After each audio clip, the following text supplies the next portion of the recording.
Ya, selanjutnya adalah pencatatan penghentian aset tetap karena kerusakan. Ya, misalnya kendaraannya rusak, jadi tidak bisa digunakan. Maka jurnalnya adalah nih.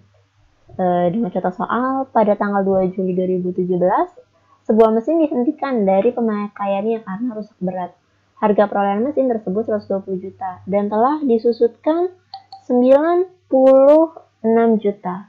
Biaya untuk pemindahan 3 juta dibayar tunai. Kerugian akibat penghentian mesin dihitung sebagai berikut. Jadi untuk biaya kan gini, ketika misalnya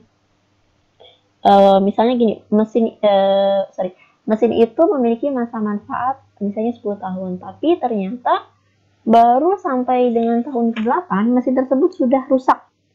Nah, ketika mesin tersebut berarti kan dia masih memiliki manfaat itu kan 2 tahun kan, itu kan berarti belum habis tuh nilai bukunya, sehingga ketika belum habis maka terjadi kerugian penghentian mesin ya.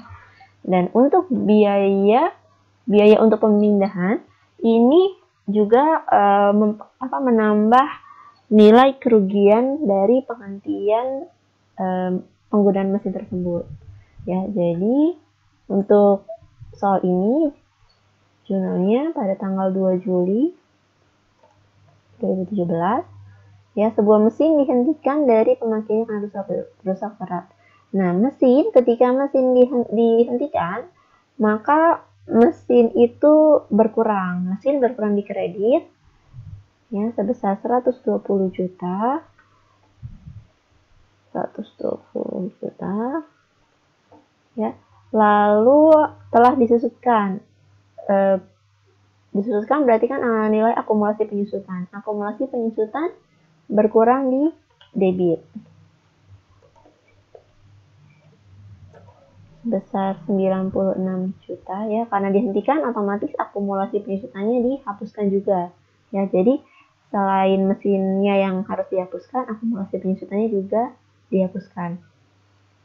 Lalu selanjutnya biaya untuk pemindahan 3 juta secara tunai. Nah, karena secara tunai maka masuk sebagai kas 3 juta. Nah, ini kita selisihkan.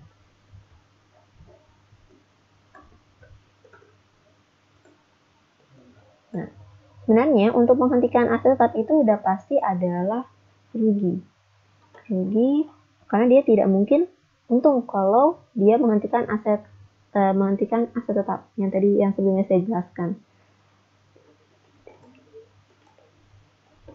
Nah, atau kalau misalnya kalian malas untuk menghafalkan, lihat posisi terkecilnya antar debit dan kredit. Kalian total dulu nih, di debit berapa, kredit berapa, maka selisihkan. Ketika yang di debit lebih kecil nilainya ya, ketika dia lebih kecil maka dia rugi ya. Karena rugi itu dia menambah posisi debit. Nah, sebelum saya bilang, jadi rugi itu tergolong sebagai beban lain-lain. Tapi kalau misalnya kreditnya yang lebih kecil, berarti dia nanti selisihnya masukkan ke kredit dan akunnya adalah laba. Ya, karena laba itu tergolong sebagai pendapatan lain, jadi bertambahnya di kredit. Lanjut, di sini pencatat transaksi pertukaran dengan aset lain. Jadi dia tukar aset. Nah, di soal ini tanggal 5 Januari 2017, PT Satria menukarkan sebuah kendaraan lama dengan kendaraan yang baru yang harga pasarnya 150 juta. Kendaraan lama diperoleh dengan harga 100 juta, telah disusutkan sebesar 40 juta. Dalam pertukaran tersebut, PT Satria menyerahkan tambahan uang tunai sebesar 85 juta ya. Di sini pada tanggal 5 Januari 2017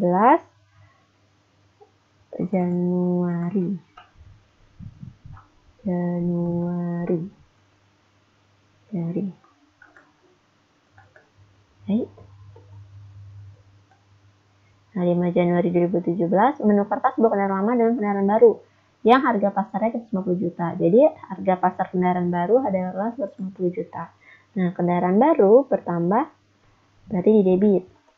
Ya, ini strip baru sebagai keterangan aja untuk membedakan. Tapi akunnya tidak ada kata barunya sebenarnya. Ini hanya keterangan saja. Nah, kendaraannya baru itu bertambah ya di debit sebesar 150 juta.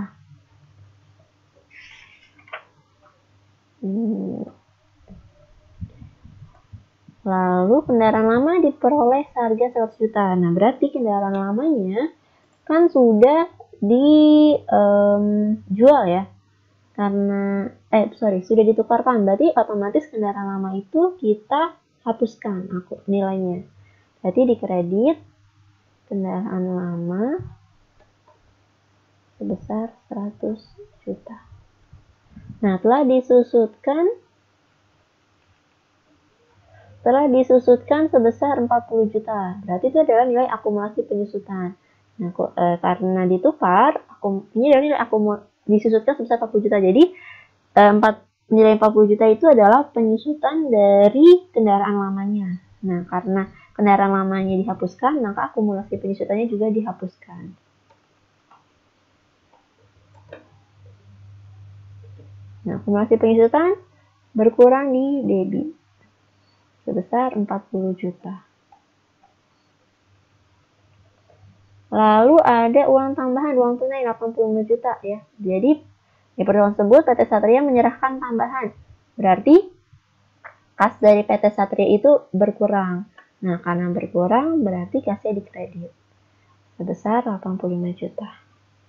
Nah, kita lihat dia itu posisinya rugi atau laba atas pertukaran aset ini. Maka kita selisihkan lagi jumlah debit dan kreditnya.